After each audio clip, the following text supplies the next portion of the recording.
Hey everyone, welcome to the Good E-Reader Radio Show. My name is Michael, And this is Peter. Look a little bit and different today, you might notice. Got my hair done. yeah, you got a haircut. Yeah, I did. I did. Yeah, it's looking good. Er, Ears are intact, so a successful trip. Yeah. So today on the show, Very serious. we're gonna focus on 2024 and what does Technology is amazing. 2024 hold with e-readers, and what could we expect from potential releases from Amazon, Barnes Yep. and Noble, Kobo, as well as other brands like bigme, Onyx Books, MeBook, iFlyTech, iReader, iRead, etc., etc. So let's talk about Barnes and Noble because they've been in the news a lot lately towards the tail end of like December. So the Nook Glowlight 4 Plus, they released midway through 2023. That's right. It's their first e-reader that had audiobook functionality. It's their largest screen. People like it a lot. In fact, so much that it's completely sold out. Not just a couple weeks, not just a couple months, but May of 2024, which It's is 6 months super, away. super sold out. I don't know what happened there, but Mike actually does. When we had a roundtable discussion internally, he brought up a good point about the string of holidays. So why don't you lay it down as to why something like this could occur to even the biggest of brands? There's a reason why a lot of e-readers come out for Mother's Day. They plan this like 6 to 8 months in like prior. It's because of, first of all, American Canadian holidays. You have to look at, there's like Black Friday, which is like no one's really working, everyone's in sell mode. Christmas, New Year's, and then for the Chinese holidays, because all of the Kindles, Kobos, Nooks, they're all assembled in China. Kobo and Barnes and Noble are made in Taiwan, Yeah. and there is a string of holidays that are almost back to back. So there's Chinese New Year, and we're familiar with with New Year's like in America and Canada, where it's like New Year's Eve and New Year's Day. Those Yeah. are basically 2 days. Yeah. In China, it's like almost 2 weeks Yeah. that they have it off because everyone's expected that they're going home. China's a big country, so people are either taking the train, people are flying and spending more time with like their family, whereas most people are in work mode. And then right after that, it's the Spring Festival, which is like another week and a half, almost 2 weeks. Yeah. And then you put So in you also account for weekends, and then people take days off in between befores and afters. So, 3 stat days can turn into 9 very quickly, back to back to back to back. yeah, so around April is when everyone's back from work, and then that's when the e-readers actually get physically Yeah, constructed. People are back at like the assembly lines at the fabs, all management's back, all the workers are back. that's right. So, everyone's going to be making the e-readers in April and then shipping them out that same month, that towards the end of April, to the people that ordered them. So that's why we have May 31st Isn't that as the crazy? date that it's in stock. So Yeah. we also have news that Kobo is going to be releasing a new e-reader. We don't know what model it is. It's either going to be a new Sage Hmm. or a new Libra. I think that's from looking at the FCC application that was filed like October of Yeah. 2023. Usually, when they do FCC applications, that's the last step that a company has to do in order to have, regulatory approval to sell it in basically North America. Yep. And they have to get the equivalent of like other applications like for Europe, for Japan, to sell it in Australia. So there's a lot of hurdles for regulatory like approval. So I have a feeling that this e-reader from Kobo is going to come out towards around Mother's Day as well, because like you know you have to look at American holidays, Canadian holidays, which are basically the same thing, and then all of like the Chinese holidays back to back. So nothing's really being manufactured from like January until April. That Right. April is usually the date that, everybody's sort of like back to work and in work mode. So there's all these overlapping holidays from North America and China sort of happening back to back to back. So that's why a lot of e-readers like don't really come out until that date. And you have to look at like, the first quarter of the year. It's usually the slowest time in terms of Very slow. releases. Like there's really no new Kindles that come out in the first 3 months of the year. It's usually around summer or fall that new Kindles come out because people are on vacation. They want to buy a new e-reader. They want to read by the beach or like on vacation and whatnot. So Speaking of Kindle, what is going on with the actual device body constructions releases of Amazon devices? Because they used to pump out devices. At one point, they had Oasis, Voyage, Paperwhite, all these competing lines side by side by side. And now they've gotten rid of the Voyage. They've effectively abandoned the Oasis, and the Paperwhite hasn't moved since 2021. And it's 2024 in 2 days. So why do you think that Amazon hasn't moved an inch when it comes to a release of an actual unit, except despite the fact that up until now they did one or even two gens of releases per year? yeah, it's weird. 2023 was like the first year that Amazon never released an e-reader. They're Yep. pretty consistent about at least one new model a year. And I think that it's so I have like a few thoughts like Yeah. on the matter. I've written a number of sort of articles on it, but I'll give you like the TLDR, if that's the terminology that people use. It's sort of like a summation. So The Amazon lit started selling books. Jeff Yeah. Bezos started the company. He loves books. He's the one that basically like pushed everyone to release a Kindle e-reader. And he surrounded himself with like executives that had been with him for like the last 20 years pretty well, in charge of hardware, in charge of the Kindle, in charge of devices, in charge of ebooks, and audiobooks like team working, hand in hand with like Kindle. And when Jeff Bezos left, within like 6 months of after him leaving, most of the longer term executives in charge of hardware, in charge of the Kindle, they all announced either they were leaving immediately or announced that they're retiring and have basically all left the company in 2023 and 2022 and so on. Plus, you have to think about Amazon laid off. I think it was like 35% or 40% of the entire hardware team. So the people working on Alexa, the Kindle, the Fire tablets, so on and so forth. The entire teams are gutted, so morale is tremendously down. And then you think about all the long-term executives that were champions of the Kindle, they're no longer there with the company anymore. So there's really nobody at Amazon that is really bullish about the Kindle that's still working there now. And that was, I think, why they didn't release anything in 2023 because like there was this big executive exodus. There was this big firing thing of like all the teams. So basically, what we saw is more Alexa this, more Alexa that, Yeah. and You Fire remember tablets. that Kindle show you covered? You had your guys go over there and they were like nothing but doorbell cameras and Echo Dots and lifestyle goods. And like Yeah, no Kindle or even a Fire routers. tablet. No, I think there was a Fire tablet like Kids or something that came out, right?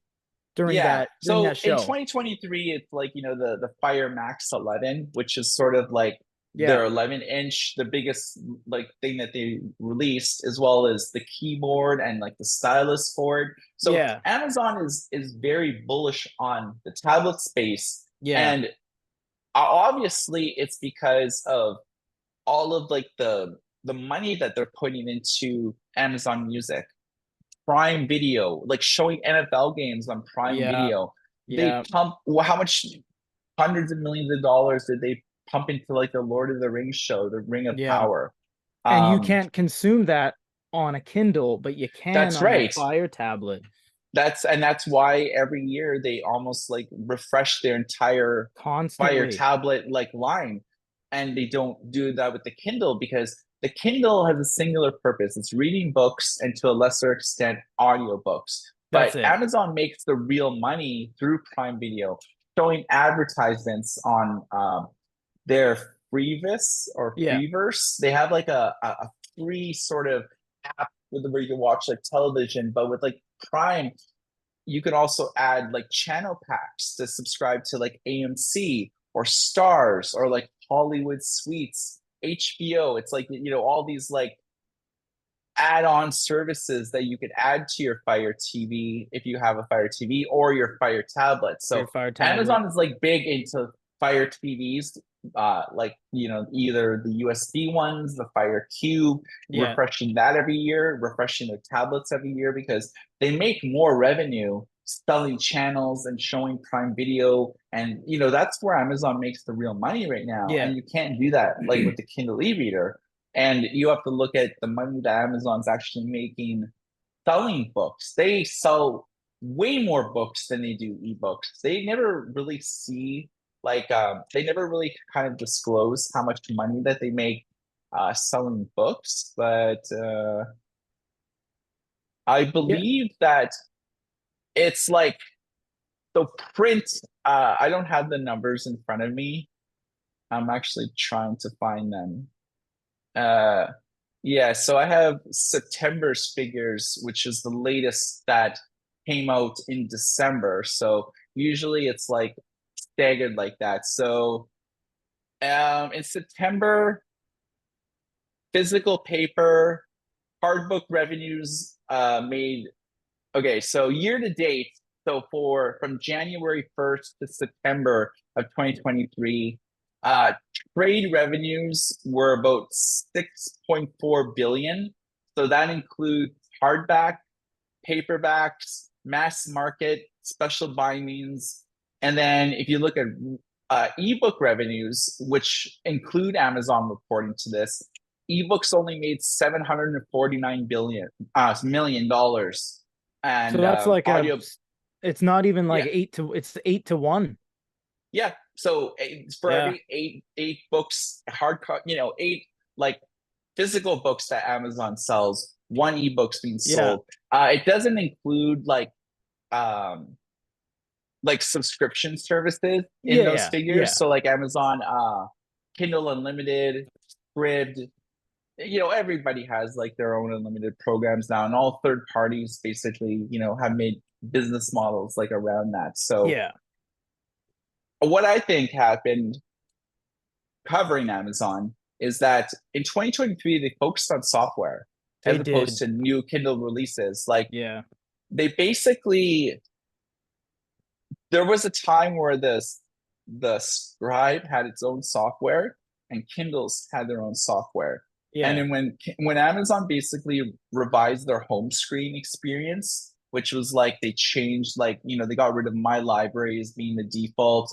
They made like a new home screen. A lot of people kind of got mad because they had liked what they were been using for like the last 10 or 15 Yeah. years. It's But UI shock.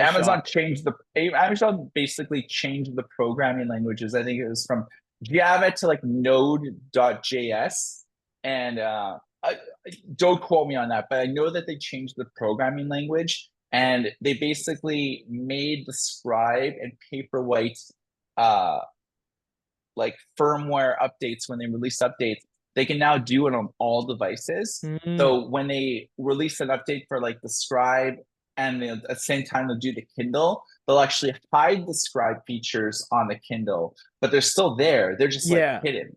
Yeah, we've So seen a couple instances of our guys discovering things that should and shouldn't be there, and then we were like, wait, why are there hidden features that, like the whole thing that started with that is that the whole note synchronization. How if you draw a note on a Scribe page, you can only view it on your phone Kindle app, not your e-reader or another Scribe. And then we saw certain things pop up in certain places that shouldn't be there. And we were like, okay, well, there's something going on that they're hiding things so that the user doesn't have access to them.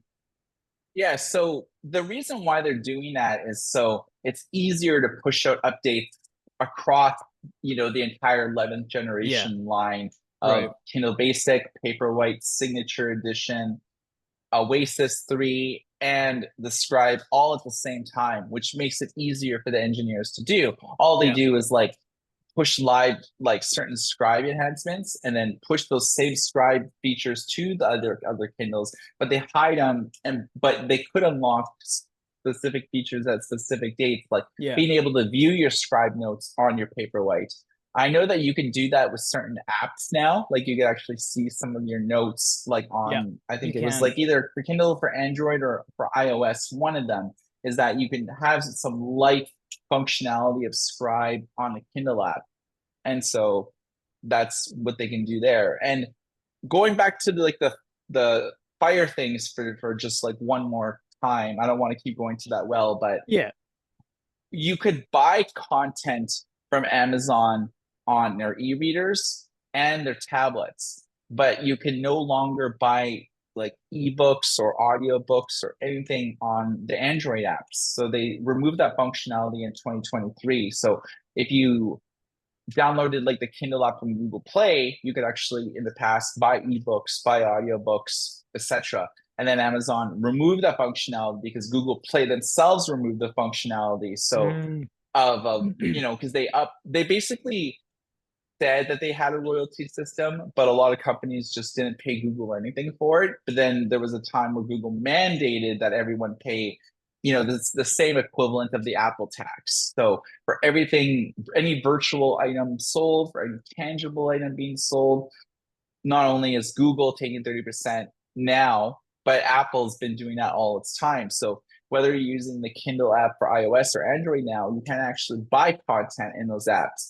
So it's pushing more people to buy a Fire tablet because you're buying it through Amazon themselves because it's the Yeah. Amazon branded device, and they're not going through like a third party like merchant to facilitate payments or anything. And it's the same thing with owning a Kindle, is that you could buy ebooks and audiobooks on supported devices in supported countries, and not include, and that doesn't include Canada, unfortunately. Right. So that's one of the things about Amazon's pivot towards like Amazon branded hardware is basically the only thing that you can buy now in order to buy comics and manga and books and magazines and newspapers and stuff like that. That's the only game in town now, unless there's other workarounds, like if you download Kindle from the Samsung Galaxy App Store. So if you'd sideload the Samsung Galaxy Yeah. App Store, like Right. on a generic tablet or on an eNote that's running Android or something like that. There's bypasses, but who's gonna really do that? It's the same thing about like who's if you have an Android device, like an Android phone, are you going to keep on going to like the Amazon.com website, browsing for a book, log in, Yeah. find Yeah. the book Yeah. that you Yeah. want to buy, sync it to like your app? It's just better to like go with someone else that actually can do payments like directly through the app. So I Yep. know a lot more people on iPhone that are using iBooks now instead of Kindle, because you can actually buy books and audiobooks like right through the Apple device. I know a lot of people on the flip side using Google Playbooks, and they have a Yes. ton of cool features too, like you can double tap manga and graphic novel text bubbles and they blow up and they're not poorly done. It's perfectly keyed out, and it produces not only a zoomed in image of the text, but a differently rendered one. So it's not just your expanding poorly pixelated text bubbles. It's like it overlays a bigger one for you and then retracts it when you double tap out. Little things like that. And it's so accessible, much like you said with the Apple books. So there's definitely different avenues, more so than we ever have seen. Yeah, so I mean, there's alternatives to these ecosystems on various platforms.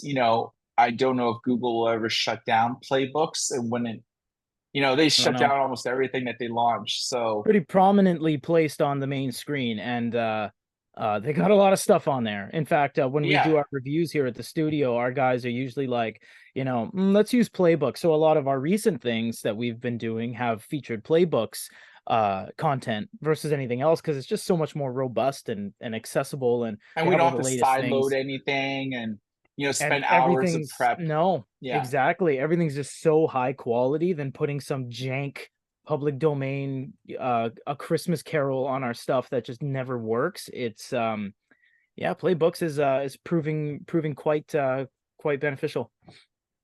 You know, when Google implemented the 30% like revenue thing, and Audible and Barnes and Noble and Kindle removed all like the purchasing functionality, Yeah, I have to wonder if there was like an influx of playbook users, like people that are now going to gravitate towards playbooks maybe. because, you know, sometimes people are loyal to specific ecosystems, but at the same time, you know, you go with what's easy. I You go was for gonna like a say, frictionless experience. You know, yeah, you it, want something that you can just, I see a book, I want to click on, I want to buy it, I want that's to read it. it. That's I don't it. want to like visit the website and sync and wait for that syncing process to like deliver. It's like I Yeah, just want to look for a book, whether it is manga or magazine or whatever. I just want to find something and just read it as soon as I buy it. I don't want to do nothing that's else. that's probably why that even like in our small circles we've heard the words playbooks being more prominently even muttered than ever before. So yeah, people go with the ease of use, and it is, like you said, a frictionless experience, and it's on everyone's Android phone because you can't avoid Google Play on an Android phone, and it's one of the four things at the bottom is books. So that Yeah. basically talks about the big three, which is Barnes and Noble, Amazon, and Kobo. And they're referred to as the big three because they're the most prominent, they're the most synonymous with the e-reader industry. And overall, volume wise, they have the largest reach, the most countries, the most sales, because you can find Kindles in India and Papua New Guinea and Portugal and Gibraltar. But what is a very interesting gravitation we saw is that ebook readers are no longer the prime focus of the e-reader industry, the e-paper industry. In fact, tablets and alternative devices like phones and smaller palm devices have And outnumbered monitors. and monitor oh man have out quantified, are selling more and faster and with more manufacturers and competition than e-readers. E-readers started it, and now tablets outnumber them 4-1 at What do you least. mean by tablets? Like So iPads? yeah, no, ebook tablets, so e-paper tablets like Huawei and Lenovo and bigme and Onyx and HiRead and MeBook and 35 other manufacturers just of note. There's hundreds across countless countries like Polino, Bokine. Iran has their own tablet e-note. South Korea has their own tablet e-note. South Africa has their own tablet e-note. Everyone's got e basically e-notes now and tablets like the Dasung Not e-reader and these big mega slabs of e-paper devices, quadernos and remarkables, have outsold and outclassed traditional ebook readers 4 times over. So gravitating away from the big three for the conversation of 2024, what else can these manufacturers do? Because, for example, we have never seen a device as loaded as the Ink Note Color by bigme, Color Plus, not the one we made with them, the successor to that. It has every spec imaginable to the point where it has a laser pointer, fingerprint sensor, 4 mics. There's nothing it doesn't have. And then I'm just Cameras for 2 cameras. OCR, Uh, styluses to draw yep, in color and, and you know, four take color notes. versions, as well Yeah. as 300 ppi black and white and 150 ppi colors. Not only that, stereo speakers all day long. Companies like Hanvon have introduced 6,000, if not 8,000 milliamp batteries, Hisense devices, the phones basically, 8 gigs of RAM, 256 onboard storage, upwards of some devices being expandable by a terabyte of storage. So what I'm saying is, how much further can e-paper go, and what are we to expect for 2024? I'll let you go in a second. My thoughts, my thinking is 2024, we're going to see this massive emergence of hyper refresh. Onyx and Hisense and iReader have already introduced these super refresh technologies that almost make it seamlessly run at almost like a 22 to 25 frames a second, like flawless video playback. And the specs are just going to get higher and higher and higher. We're going to see 12 gigs of RAM. Companies are continuously doubling their RAM. We're going to see terabytes of storage. What do you think 2024 holds for the non-big three members? So, you know, Onyx and HiRead and MeBook and everybody. What are they going to do? The tablet technology companies. Well, they're limited, number one, by just E INK, who's the Yeah. number one supplier of e-paper panels found on all of the devices that you mentioned, Everybody. including the big three. E INK's the only game in town. Plastic Yep. Logic never really made like a serious attempt to like enter that space because nobody who was already dealing with E INK wanted to switch to an alternative platform. Yeah. And you know, Clear Ink is the same thing. No one really wanted. Everybody's already dealing with one company, and there wasn't a compelling enough reason to switch to another one. So, for better or for worse, we're all stuck with E Ink, and we're all stuck with what type of innovations that they're doing. So, one unannounced thing that they have done is E INK Carta 1300. Isn't that funny? Isn't that funny that iReader did 1300? And I think both of us went to trade shows. I went to 2 trade shows in Tokyo and met with E INK. And I asked them personally about E INK 1300, and they had no idea what I was talking about. Yeah, same here. All my contacts Yeah. are like almost like just under the CEO, like under like the executive chairman, Johnson Lee. I've talked to my normal contacts that I've been talking to for 2 decades now. They don't even know about E INK Carta 1300. And iReader is like a Chinese company that is primarily sold like in China, but we sell it through all of our network of stores. And it was the first digital paper, like, you know, when we mention like e-notes or e-notebooks, they're dedicated, they're large screen ebook readers, but they have like Wacom integration where they usually come with like, you know, Wacom pens where you can draw on the screen. So you can sign your signature on like a PDF document actually with a flourish, and you know, it's way better than using drawing it with your mouse like on Adobe Acrobat on your Mac or PC or something like that. But you could usually draw in color if it's a color device. So you have like either 16 or 24 different colors that you can draw. So creatives can really flex their muscles.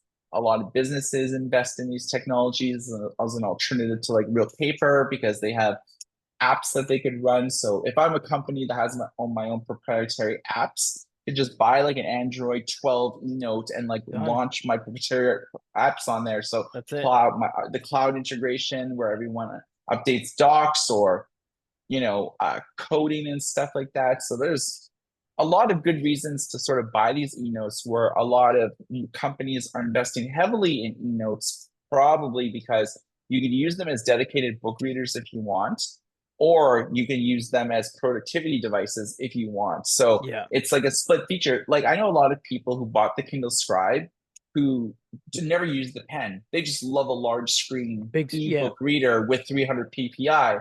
Right. And it's the same thing with all these color e-readers or these large screen black and white e-readers. They're designed to be, in effect, digital paper, but that's not all. You know, you could just use them to read manga in full color, magazines in full color, newspapers. Like, you know, they can run Android apps. So you can run Android apps and have content displayed in full color, which is like very compelling when it comes to comic books and things like that. They're designed as a full color experience. So I have a feeling that E INK is not going to release anything really new other than just Carta 1300. And the only thing that Carta 1300 really does than Carta 1200, which is in the vast majority of devices, Kindle Paperwhites, most of like the Kobo e-readers that are out there, most of the e-notes and e-readers that are around the world, most are using that now.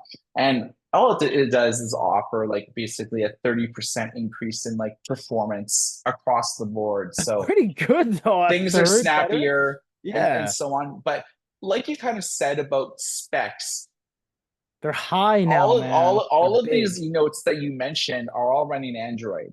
And the All of them. higher versions of Android that you use, the more that everything is just demanded for That's in right. terms of specs. So there's a reason why flagship smartphones have 24 gigs of RAM, Yeah. 32 gigs of RAM, because if you're going to be running high performance apps, if you're going to be gaming, if you're going to be doing all this stuff, like you're going to need a large battery and you're going to need a large processor and lots of RAM in order to really get the most of Android because Android is all about open and background processes. If Yep. you have like 30 things open, those things are constantly running and they're going to be draining your battery. You Yep. need all the stuff to do that. Not everyone's going to be flipping up to like close stuff, So there's a reason why flagship smartphones and stuff do that. And to a lesser extent, the e-notes industry and e-reader industry are basically in a spec bump war, more storage, faster processor, more RAM across the board. So for 2024, there's going to be no new color E ink coming out. There's Kaleido 4 is not going to come out in 2024. I have a feeling Mm. that maybe something new will come out in 2025 because usually Kaleido is usually like on about a 2-year cycle. Um, Yeah. they release it and then they kind of like convince everyone to adopt it. And so between Kaleido Plus and Kaleido 3, it was like basically less than 2 years that Yeah, you're that stuff right. came out. Yeah, and you know what? That's right. Now that you mention it, there were a couple straggler manufacturers, like bigme and Pocketbook, that both released a very late Kaleido 2 this year. In May and June, they both came to the races with a Kaleido 2 screen and re-inkstone. So there were multiple manufacturers that did not even have a Kaleido 3 option, whereas other devices have been doing it. So yeah, you're right. It could be that Kaleido 4 is not seen as unnecessary, but it just might be too soon, seeing that manufacturers have just started getting Kaleido 3 integrated into their systems and working properly. Yeah, so I don't see Kaleido 4 until 2025. Okay, but how about Um, this? Do you feel that there will be a Carta 1300 with a color array filter, aka a Carta 1300 color? Do you think that is something that could happen? what do you mean? So right now, no one has a do you so no one's using Carta 1300. So I guess the first question is One how pro company is well, yeah, iReader. iReader. Yeah. So I even it's funny on the second trade show, I brought the X3 to Tokyo and showed a bunch of the E ink guys, and they came and crowded around. They're like, "What is this?" I'm like, "This is iReader." They're like one of the three biggest manufacturers in they got towers in China, these guys, and they're like, "Oh yeah, iReader." Yeah, and I'm just like, well, and they're like, well, I don't know what to tell you. And I'm like, all right. So my question to you is, do you feel Carta 1300 will be adopted by the likes of High Read, the likes of MeBook and Onyx and bigme? Well, Onyx needs to promote it first. They need to issue a press release at the very least, which they have done in past iterations of Carta. They did it for Carta 1200 and then Carta 1250, which 1250. was Yeah. designed for e-notes, Yeah. which basically just reduced latency with like stylus to screen and drawing around. And that was basically the extent of like the 50 series. So we'll see 1300 in e-readers and e-notes, and then probably 1350 for e-notes, like maybe early 2025. That's generally like when they sort of do the 50 series, about a year after they'll do it. So they need to promote it and they need white papers. Like they need to be able to show something Yeah. to companies like you want to adopt this because they don't, I mean, nobody at E ink even knows this exists right Is that's now. the weirdest So thing, honestly. it's I've never like, come across that in 10 years. This yeah, is so weird. it's like they need to first issue a press release. And at the same time, they need to trade, like they need to train the trade show people and they need to Yeah. like brief internally on what this is because right now there's a product out with the E ink 1300. The people, the only information that we got like was like all this like stuff that we can't talk about that we got from iReader Yeah. that talked about the benefits of like 1300. And it, that's where we got the 30% increase, because that was actually on like the stuff that iReader had Yeah. sent us that E INK had sent iReader. So there are people at E INK that know this exists, but the vast majority of people that should know this exists doesn't know. So Yeah. they're gonna have to spend like, I mean, with like Chinese New Year and a Spring Festival, I mean, It's gonna be a when are they while. ever gonna even train people? It's Like, gonna be a while. starting April, May, Yeah. perhaps, and then we might see Carta 1300 fall of Could be a fall. 2024. Yeah, it could be a fall release. Yeah.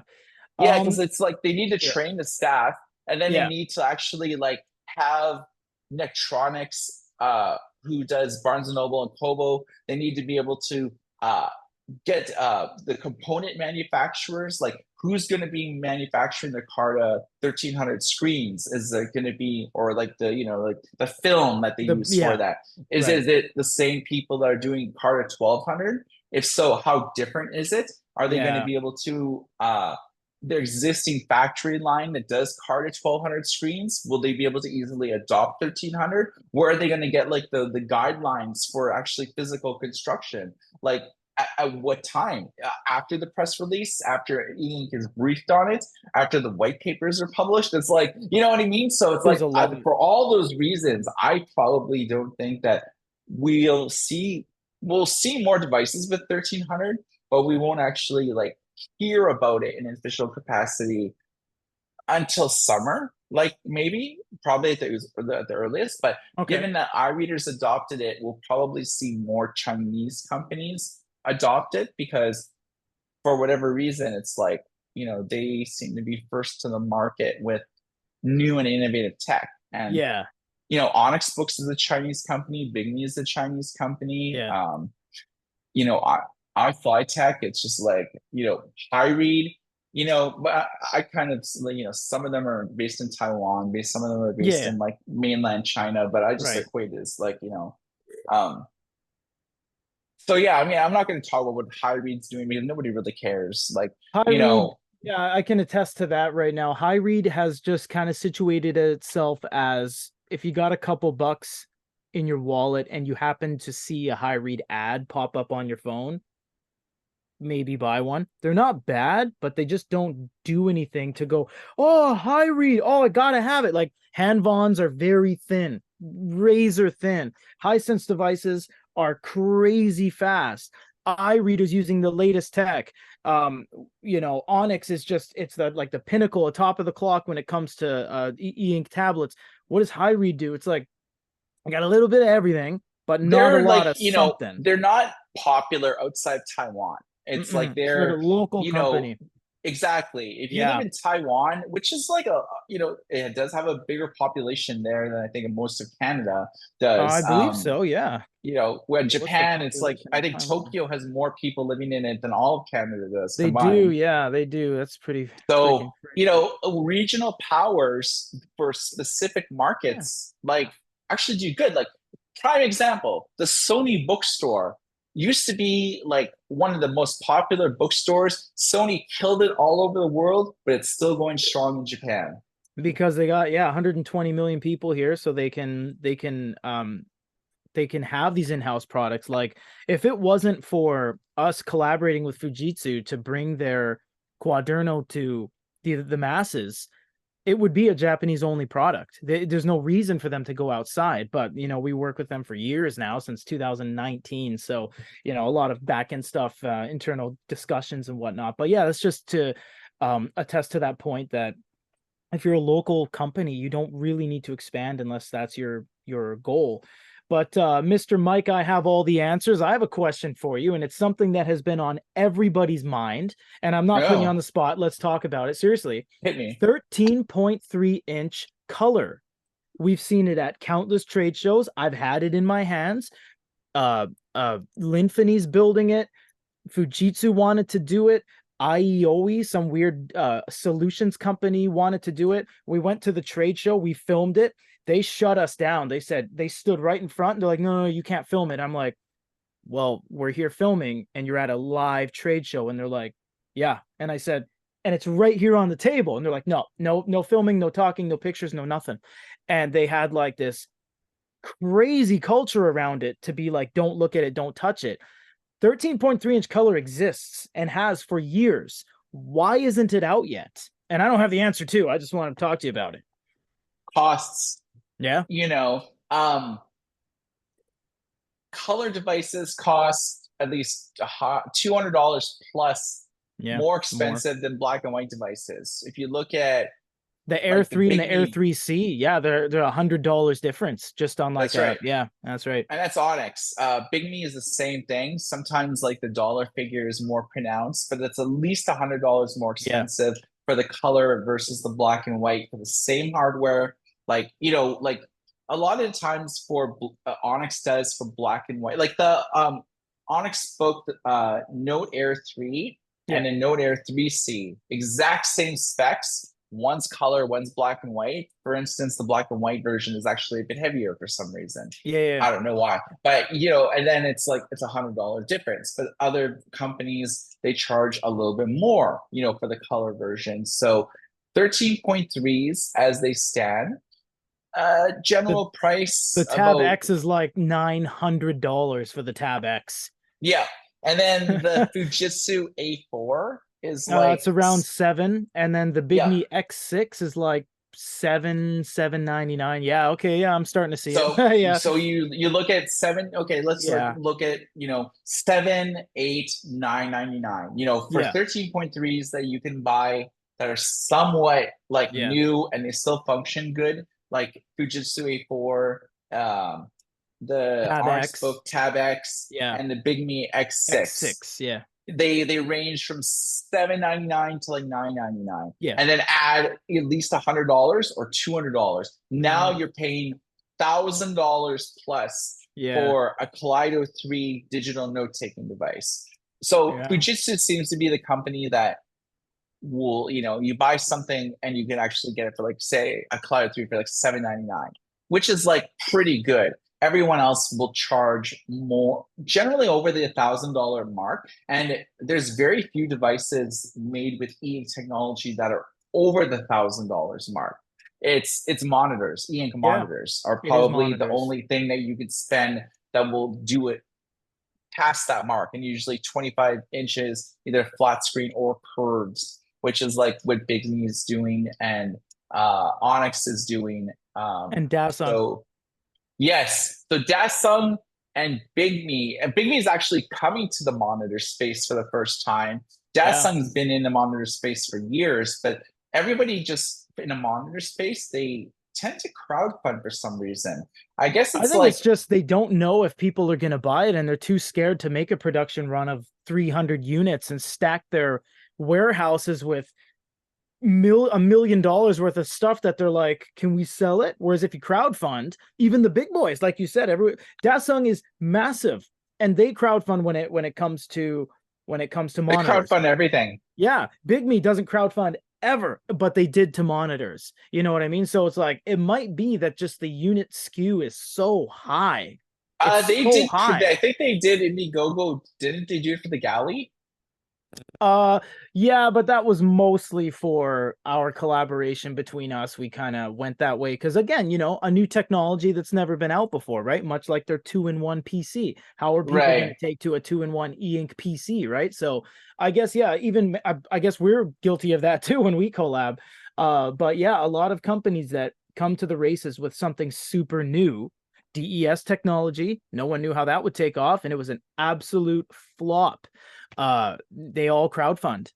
You know, you could say the same about Gallery 3. Gallery 3. Our bigme released one product with Gallery 3, and they were the only company to release something with Gallery 3.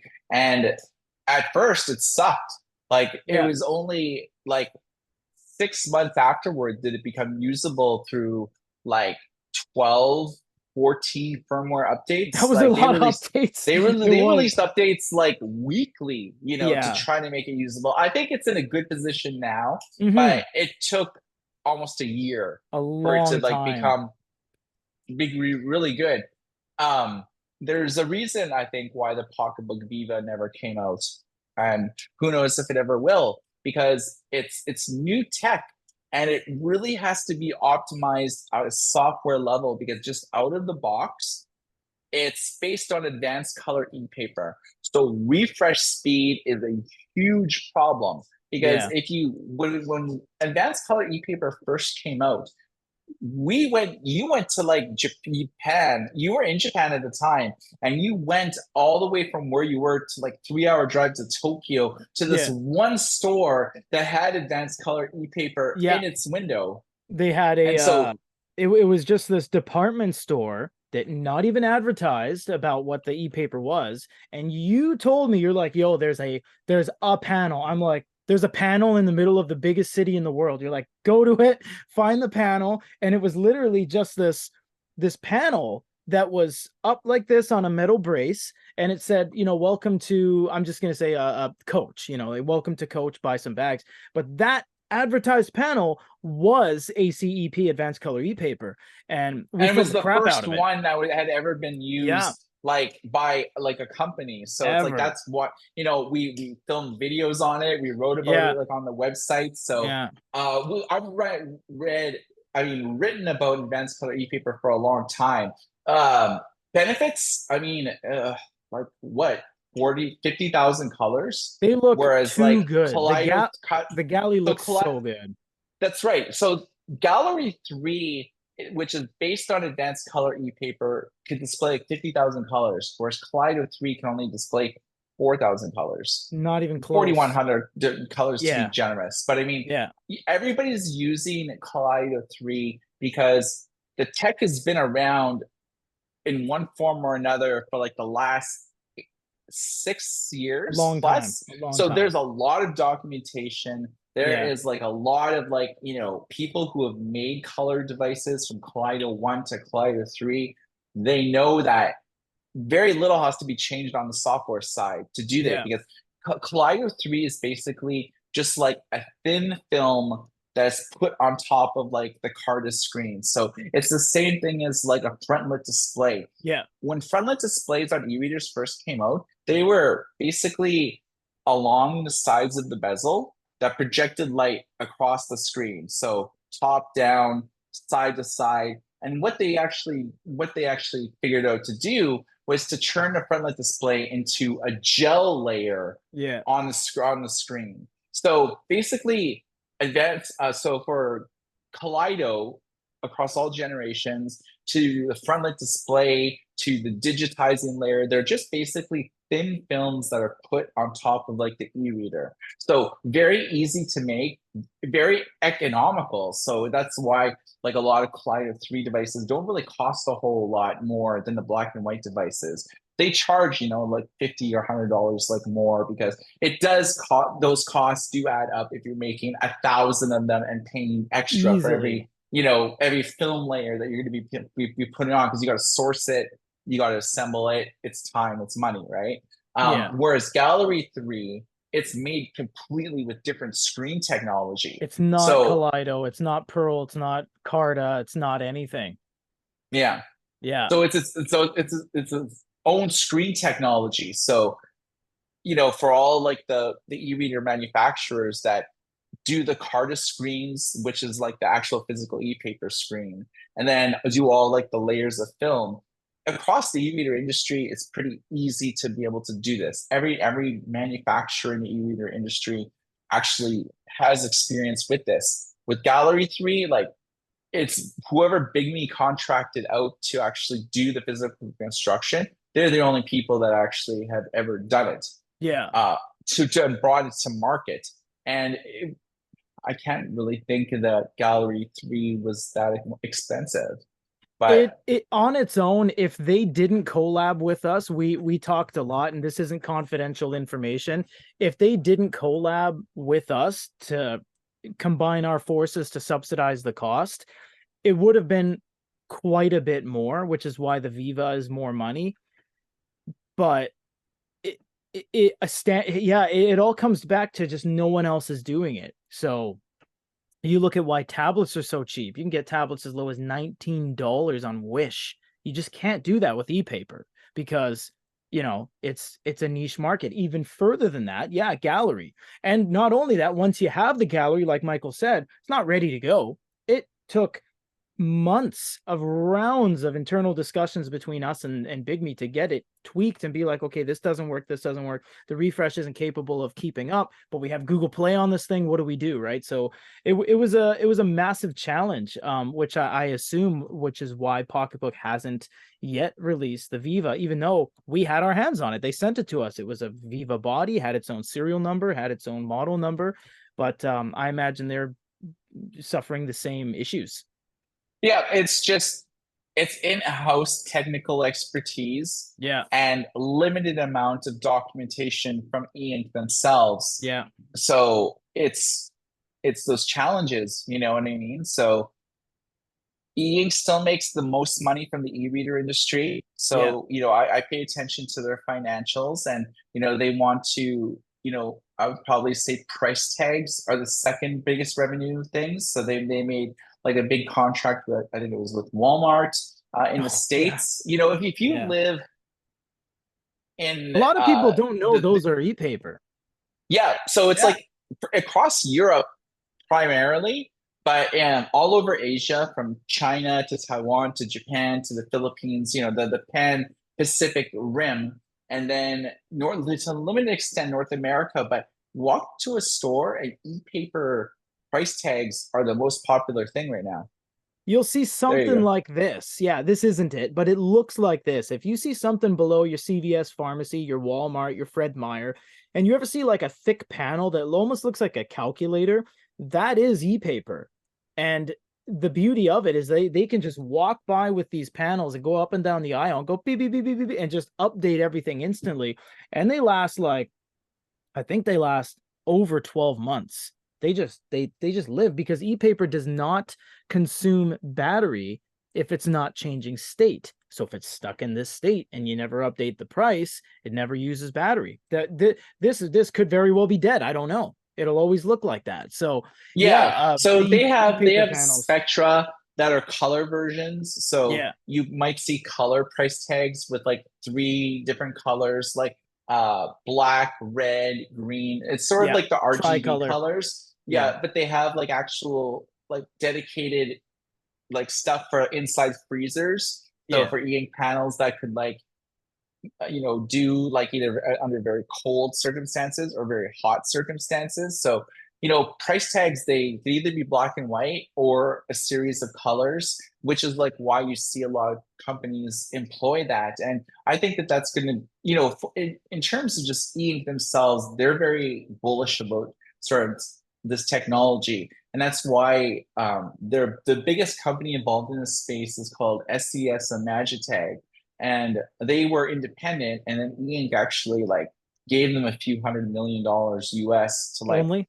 help subsidize their business. And E INK is like actually on their board of directors right now, charting the future of this company. So they're basically the number one, supplier, vendor, installer of these price tags, but E INK is now sort of in bed with them. So there's less of a distinction between them and E INK at this point.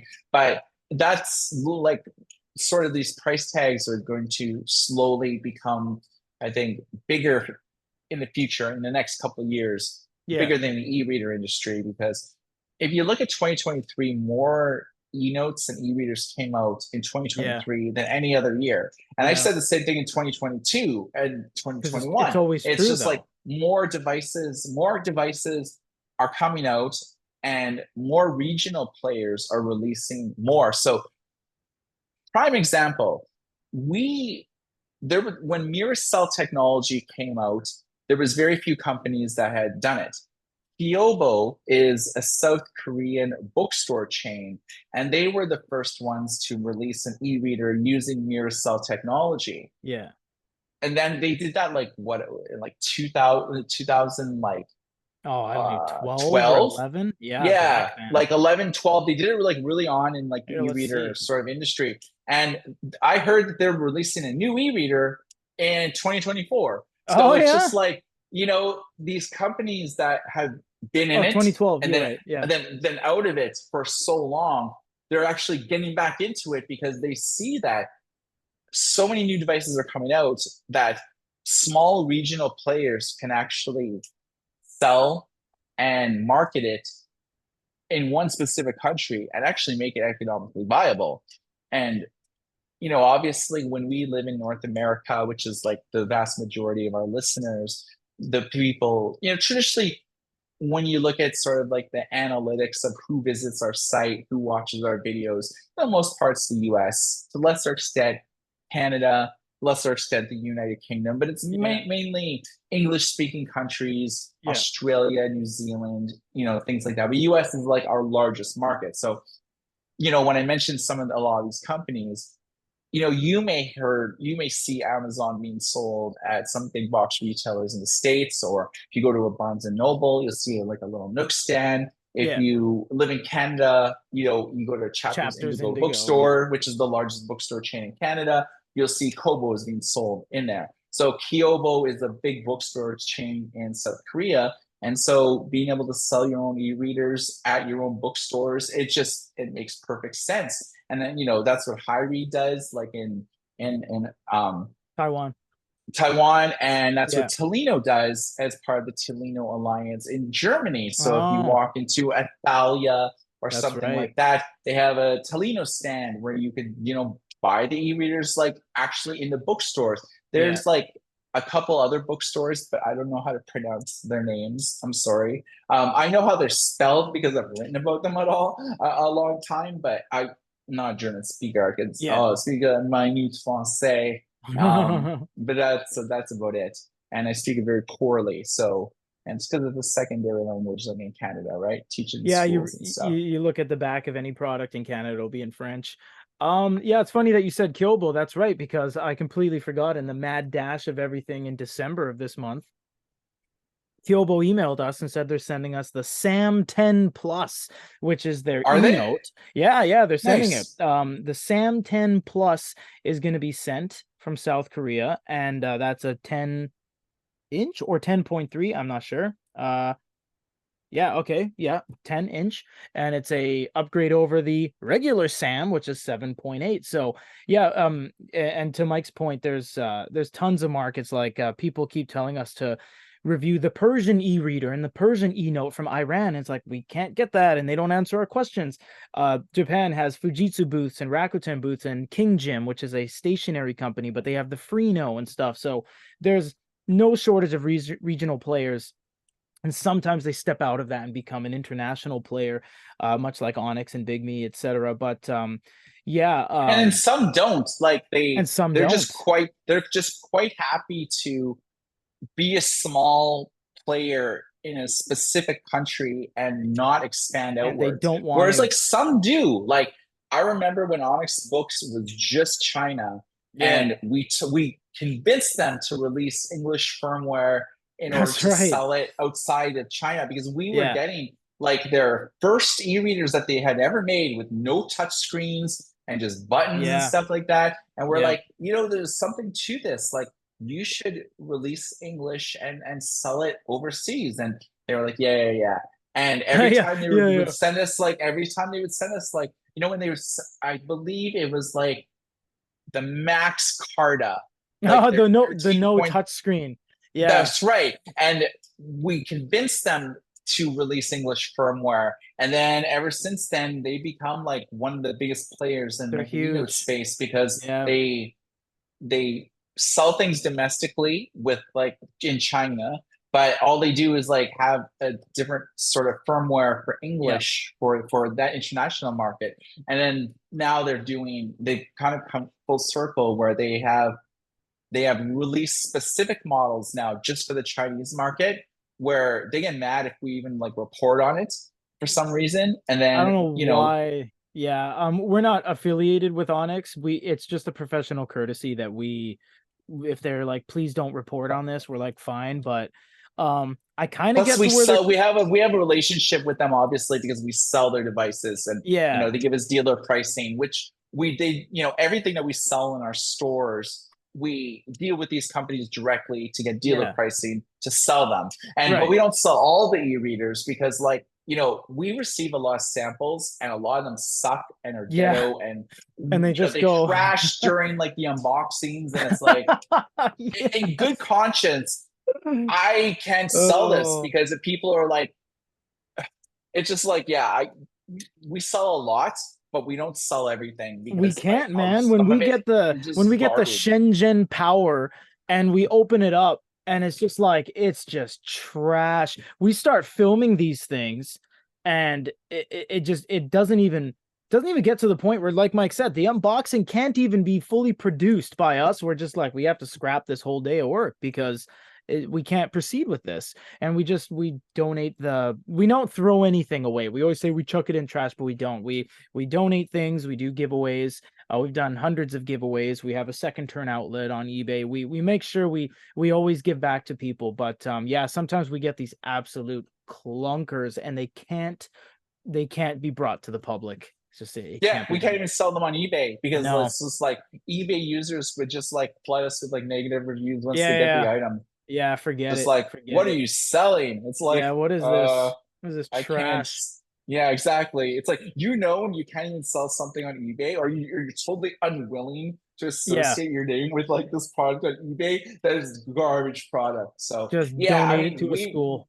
we receive a lot of stuff that Tons. we don't even like review like on the Goody Reader like YouTube channel, youtube.com/Goody Reader, or our Goody Reader Tech channel, Yeah. youtube.com/Goody Reader Tech. So Yeah. we do some stuff on the Goody Reader Tech channel that just, you know, that's small and very niche like items and stuff. Still e-paper, sometimes phones, sometimes tablets and things like that, but Yeah. stuff that wouldn't make sense for the Giddy Reader channel. So we do have a secondary channel. It's very small. We don't Yeah. really put a huge priority on it. So Yeah, uh, it's just for the overflow of devices because we get so much stuff. It's not even funny. I mean, I can just around my desk. There's headphones and thermometers and hygrometers and label printers and earbuds. There's book like what like the book press things that actually there's would two. like scan books like on an industrial Oh, scale. geez, CZUR sent us three in a row, and then we reviewed them, and we're like, it's not very good. And they're like, you don't know how to use it. And we said, sure, we do. We followed your directions to a T. It's not a very good product. What do you want us to do here? Because they don't pay us for reviews. We get everything just sent to us kind of blindly, which is why not everything makes the cut. And we need to use our journalistic opinion to be like, this is either good or bad, and we put it out there. Like everyone was up in arms when we said the Moby Scribe was one of the worst e-readers ever, and they're like, It "You're not being, was. yeah." They're like, "You're not being fair to the company by saying it's bad," and I'm like, "Well, then that would mean we're not truthful in our findings because if we just said, okay, guys, it's good,' it's like." Well, now you can't trust us because we're saying it's good when it's not. No, the Moby Scribe Wave Color was absolutely awful. And another example of a company And who the released wave something very like a late. black and white version, same thing, is the That same was even hardware. worse. Yeah, it was even Yeah. worse. Didn't even upload it because it was so bad. I'm not even joking. And yeah, that was just another example of a company that didn't know what they're doing, threw a bunch of stuff at the wall, hope it stuck, and released Kaleido 2 late in the year. It wasn't good. And we have to be truthful in our reviews. Otherwise, there's no reason for you guys to watch or consume our content. Yeah. That's it. So there is like, so as you guys know, if you're like a viewer or like you read our website or maybe you just watch our videos, you know that we sell e-readers. Yeah. Some people like may know that our goodyreader.com main site has like a WooCommerce store, but we also have a few Shopify stores like as well. So we do sell e-readers as well, but selling e-readers is just like a part of our business. Like Yep. it's a different team that runs the store. Yep. Whereas like Peter primarily responsible for managing the YouTube channel, like on like an overview. For Yep. me, I'm more of like a director at this point. I don't write articles daily anymore. We have like 4 or 5 different writers that are writing content for like the team. So I'm overseeing them now on like a daily basis. So I'm more of like I can follow trends and statistics like a little bit better, get more talk to people more in like the industry and stuff like that. Like making more contacts. Like this year, 2023, we got TCL like as part of like That's a right. vendor now. So we deal directly with them. We get all of our samples now through them. We can sell like their devices and like, have them a little bit just under or over MSRP prices just Right. because of just the logistics and everything of it. But yeah, so just because we sell the devices, it doesn't influence our journalistic integrity when it comes to writing a physical review of the device or Peter doing like an unboxing or a review of that specific product. That's So, right. like I said, we don't sell everything that we review and we don't sell, wait, that We doesn't don't make sell sense. everything we review, and we don't review everything we sell. Yeah. Yeah. Yeah, that's true. We sell a bunch of stuff we never review because our team is like, well, we're going to sell these. And we're like, all right. And it's not at a detriment to our brand. So we let the team Yeah, a operate lot of it as is is. like we have reviewed a few styluses, say from King Jim, but we Oh, don't like yeah. review all of the style. Because Yeah. they Yeah. they release a few new styluses a year with, but sometimes when it comes to Mitsubishi, they only have a few, so Yeah. we've done like the high noon and like their Yeah. normal stylus and the Norris digital, so Yeah. we Standard. review almost everything that we sell, but there's sometimes like we don't sell everything that we review Yeah. just because um It's not good enough to make the cut. it's hard to Yeah. sometimes to get samples, Yeah. from these companies, especially like the smaller companies, That's right. because sometimes like they have e-readers that aren't available in English. So we don't really review Chinese e-readers for a few reasons. Like iFlyTech is a pretty good example. Like That's kind of why we they have, stopped iFlyTech. Yeah. yeah, it's like they only have Chinese on it, and you actually have to have a Chinese mainland phone number in order to even like use it. So it very limits that type of device where Yeah. it's hard for even just like, there's a lot of Chinese people in Vancouver. There's a lot of Chinese Well, people there's like living all 10 over the world. million Chinese people that Yeah. don't live in China. I mean, that's a lot of Yeah, people. so it's like if if you're going to school in a country and it's like, oh, I want to get this e-reader so I could like, read all my content or my textbooks like in full color. And it's like, oh, I haven't lived in China for like 4 years because I've been going to Yeah. school here. Like, Right. how do I actually use this? It's like you have to like call your parents or your loved ones and get a phone number from them and use it and just like all this verification stuff. So yeah, that's a perfect example of stuff that we don't review because it's like, for one, it's not relevant to like the audience that we cultivated over the Right. course of like what, 15 years, 16 years, 16, how long? 16 going on now, man. Yeah. It's been a long Yeah, time. so we've been covering e-readers and stuff for like a long time. So yeah, I mean, do you I guys would really like want to see to, reviews of French e-readers that are just in French that have no English functionality, or because South that, Korean yeah. e-readers that don't have any English? It's I like don't know if, Hyread yeah.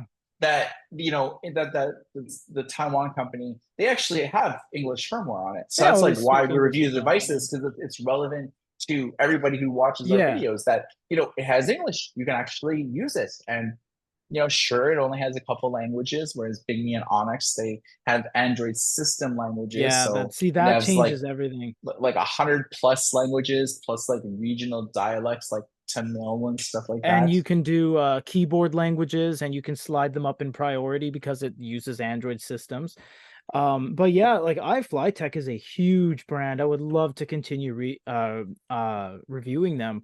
And they actually ask us, do you want any more samples? And a lot of the time we're like, not really, sorry. And they're like, why not? And we're like, we've been working with you guys for 4 years and you haven't put English once. Every time you send us something, I got to ping our guys in China because we have an office in China as well and say, hey, Henry, can I get your phone number? And they're like, why? I'm like, I have to send you a one-time passcode. Did you get it yet? Did you get it? Okay, cool. Just to get in. Like, that's not something we can back. It's not something we can get behind. That's not realistic to do that. And for the one person who says, oh, I can just ask my aunt in China. Sure. But for the 99.9% of other people, they don't have that ability. So That's right. the units are rendered useless. But Yeah, so we've iFlyTech, been yeah. reviewing and doing videos long enough that we know what people care about and what people Yeah, don't care about. we do. And Yeah. e-readers in locked in specific regions that are very fringe and We have to nobody really assess. cares. Like the Yeah, videos we don't get have very to many assess. views. They're not getting comments when we write about it. So like, is there any point to it of us reviewing every single device on the market?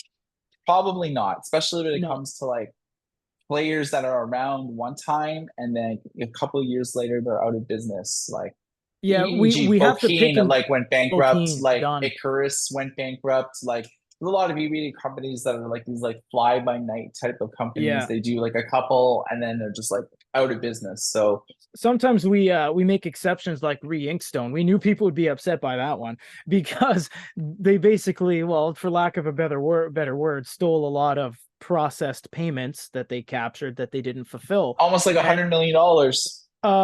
3 million dollars across a couple platforms, across a couple devices, and they realized, going back to the start of this this video we're doing, we said that, you know, there's no competition to e-paper. They ran DES, which is from Weifeng in China, a legitimate screen but illegitimate company. We Wood Group, they re-released a re-inkstone R1. It's brand new, 2023, came out a couple months ago, and it's running E INK, not DES. And people weren't too happy that we came to the races with that. But again, we're an unbiased news publication, and we just said, this is what it is. It's actually pretty good. It's well built, but it's from Wood Group. And we linked to our expose video of all the data that we gathered from them. So we're not backing them. We're just saying this is, if this pops up on your Amazon.com, you got to be careful and know what you're getting into. But yeah, little things like that we bring up, but we can't review everything. It's not physically possible. So one of the last things I wanted to talk about in Yeah. terms of like what's the future for 2024. Obviously, Onyx and bigme are going to refresh everything. You know, Every you can single expect you can freaking expect thing, 10 man. new devices from each Yeah. one. There's Yep. no point speculating because they're going to do No. a Note Air 4. There's no They're reason going to not to. do There's no yeah, a reason not to. Tab No. X2. Yep.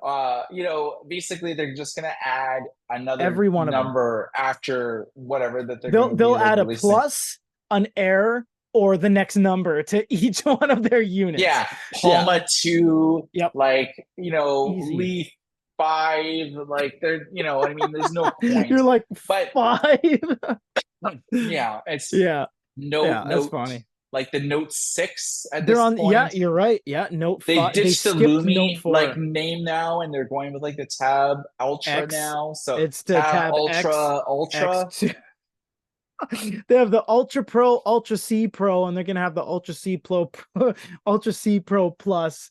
Oh man, it's gonna be good. Yeah, there's no point speculating what they're gonna do because we No. know what they're gonna do. Oh, They've done it's this for like funny. years in a row where it's like every couple months it's like, hey, we have a new device. Hey, we have Yeah. a new device. It's like, oh my god, you released too Yeah. much hardware. They did. But we like to review like hardware, We do. right? We Like, poke it's for fun at it. business. Yeah, we Yeah, poke fun at exactly. it. Poke fun at it just because it's like it's like clockwork. Like bigme and Onyx just like refresh everything every year, basically. Yeah. But one company that doesn't release a new product every year is Remarkable. Ah, yeah, right.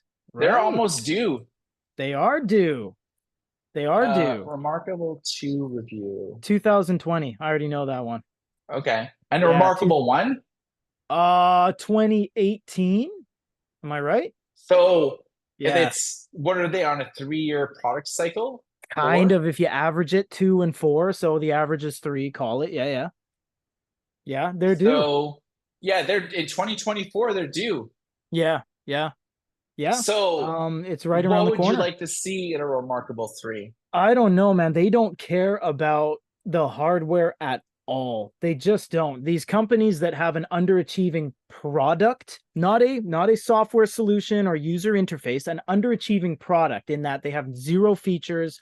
You can't do anything on them like Supernode and Remarkable. They don't care about the device body. They never have. It doesn't seem that they ever will.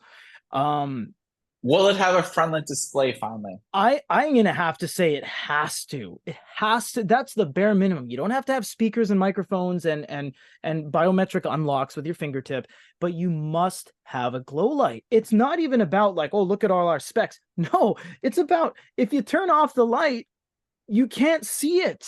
You can't see it. How is that not an inherent thing that everyone knows? I'm sorry, I don't mean to be demeaning, but how do you not have a glow light version? Why didn't you make the Remarkable 2 glow and up the sales? Keep the experience the same, nickel and dime people for features that you've taken away from them and then held hostage until they pay, but add a glow variant. It has to have a glow light.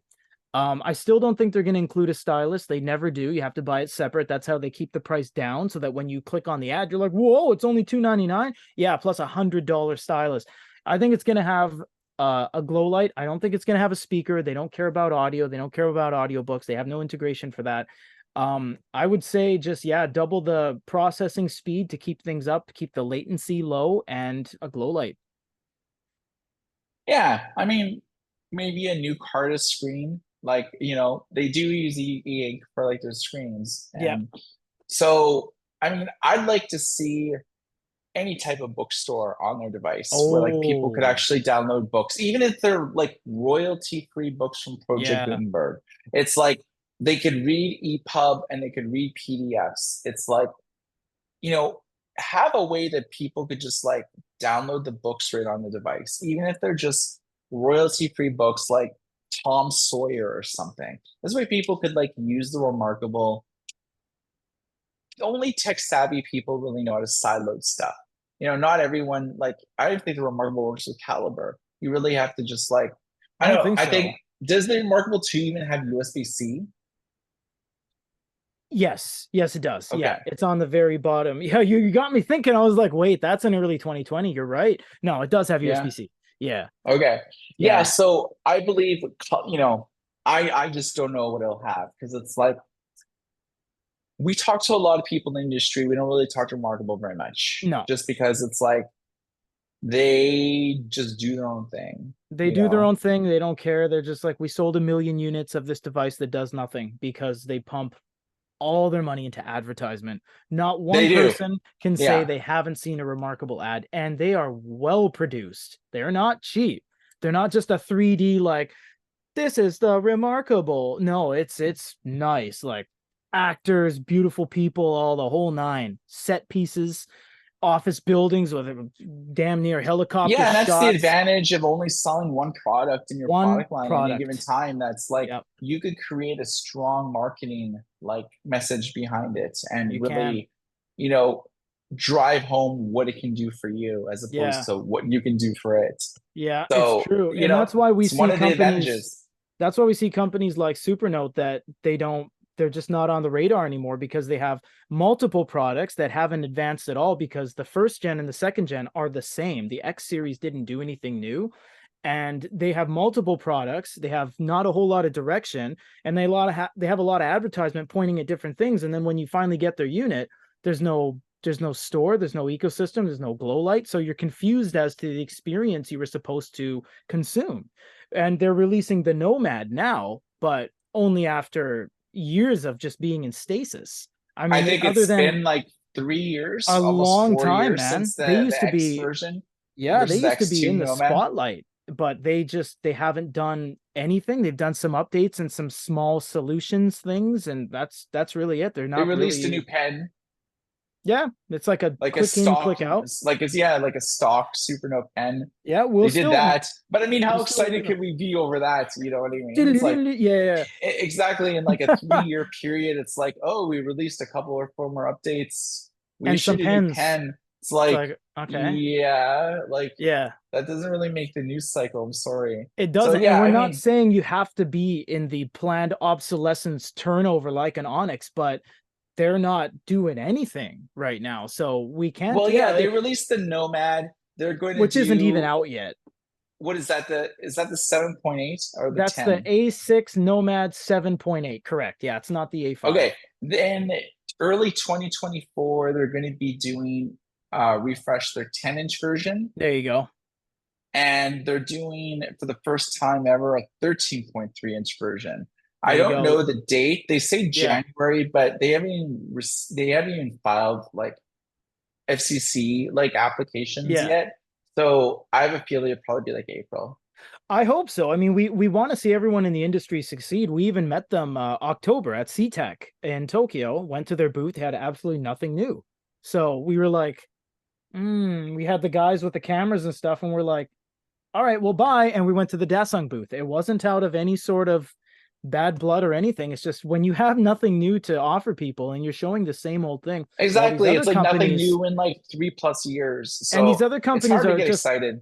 they're running circles around you. They're running circles around Remarkable, running circles around Supernote. It's like we can't just be expected to, hey guys, this is the Remarkable again. And it's like, why are you doing this video? And we're like, I know, right? So I don't know what you Well, want us I to mean, do. remarkable, like I would probably say there's more remarkable users than are Supernote Oh, users, by mainly a because like landslide. Supernote is like the based in Japan, but they're No, they're also based based in in China, China. but they have like a distribution in Japan that teams up with Wacom, but they're not a Japanese company, though. They're just Chinese.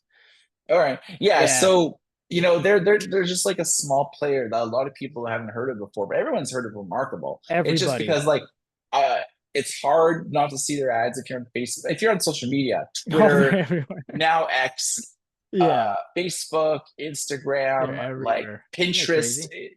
You'll see their ads everywhere. Yeah, But their units well constructed. it They is. have a series of premium accessories in terms of a basic pen, a premium pen. They have like cases that are made of like full like vegan leather, like Yeah, $150 like case that just feels ultra luxurious. And then they have like, $50 cases, yeah. made of felt. So they have a lot of accessories, which is like a testament to like a lot of people just will buy everything at once, the device, the pen, the accessories, and then just Yep. like go. And then they have everything that they like need for the next 3 or 4 years because remarkable stuff isn't really hardware reliant. They have some of the best drawing software in the business It's that quite good. everyone else in the eNote industry is emulated from. So Remarkable had the best. They had layers. They had like if you've ever used Adobe Photoshop and all the different Photoshop options that you have, that's basically what Remarkable had first. And Onyx Books and Bigme and Supernote, they all copied what Remarkable was doing with like the Yeah. UI and the functionality and being able to import shapes, being able to like have layers. So be able to have one layer. So say you're like a creative professional. One layer is like the grass, very detailed, very fine. Second layer is like maybe some houses and stuff. So if you delete something by mistake, it's only one layer that you're deleting. You're not That's deleting right. everything that you wrote. So a lot of people who are graphics designers, they work with multiple layers at once because they can do something and then they can have like a filter on top of it. And then they can have like another filter on top of that and Yeah. edit each filter individually to be able to create like a logo that has some shine to it. So, when you see everything from like logos to art, they're all working with like layers. And so Remarkable is the first Remarkable. company to really introduce layers with the first gen Remarkable, and everyone copied them in the entire eNote Everybody. industry. Yep. So Remarkable has tremendous like software engineers, and Yeah. they're always doing firmware updates to enhance the quality of life as well as address bugs, introduce new features and things like that. So I'm a big fan of the way that they've run their company. I mean, they've sold over 1 million tablets as just like a small boutique company, only Pretty selling ever impressive. one. They've sold two products ever Two products in ever. terms of devices. And then some pens and some cases and tips. But yeah, two units. It's not you can't argue with numbers.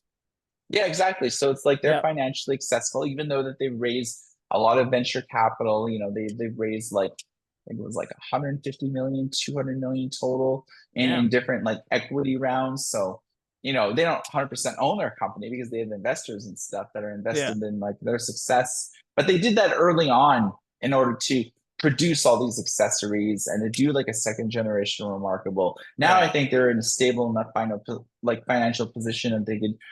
I think that there'll be a Remarkable 3 in 2024. I haven't written about anything like Hmm. that yet, but I think I probably should, once we both finish the show, because it's Yeah. like,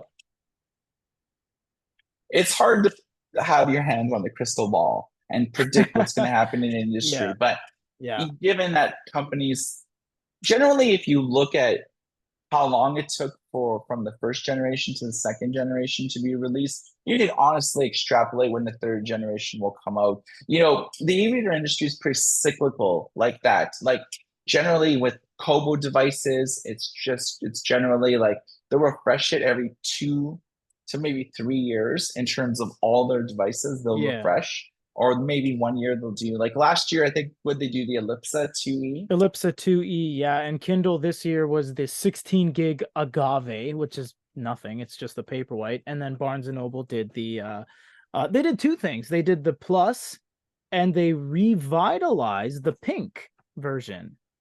Yeah, that was cool. Yeah. Yeah, that's kind of cool. So that's about it. Yeah, I got nothing else to say, although yeah, you guys have been very, very thankful if you've listened this far, if you've watched our content, if you've read our news publication. Thank you guys all so much. You allow us to do what we do and keep giving back and bring you the best experience on e-paper as we possibly can. Yeah. So going into 2024, our mission's still the same. We want you to read, whether you're reading on your phone, your tablet, your e-reader, anything. Or your We Dasung just, link. yeah, we want people to read. I Like, gotcha. yeah, the desktop one freaking sucks. But yeah, I mean, our mission is Oh, just like we want God. more people to read. Like, we Yeah. know that sometimes it's easy to doom scroll Twitter or Instagram or Facebook or Yeah. YouTube videos or like whatever, right? People doom scroll at all hours, and it's Yeah. like, we'd like to lead you, read a book, short fiction, fan fiction, Yeah. like just Anything. anything, Graphic novels, just like, something to break it up. yeah. I mean, reading statistically, like, just makes you a better and well-rounded person. Yeah. It's easy to carry a conversation if you're well read, that you could talk about anything really, Yeah. because it's very, some people just have a wide array and eclectic taste. Some people only like one specific genre of reading. Some people just love fanfic. They love Kindle Vella, short stories. Yeah. They love romance or erotica or post-apocalyptic vampire fiction. It's just like Yeah. whatever. It's just like read, because it's like, yeah, just reading makes you better, Yeah, I it think. does. Good message. So everybody, thanks for watching our videos, listening to our podcast, being a loyal reader.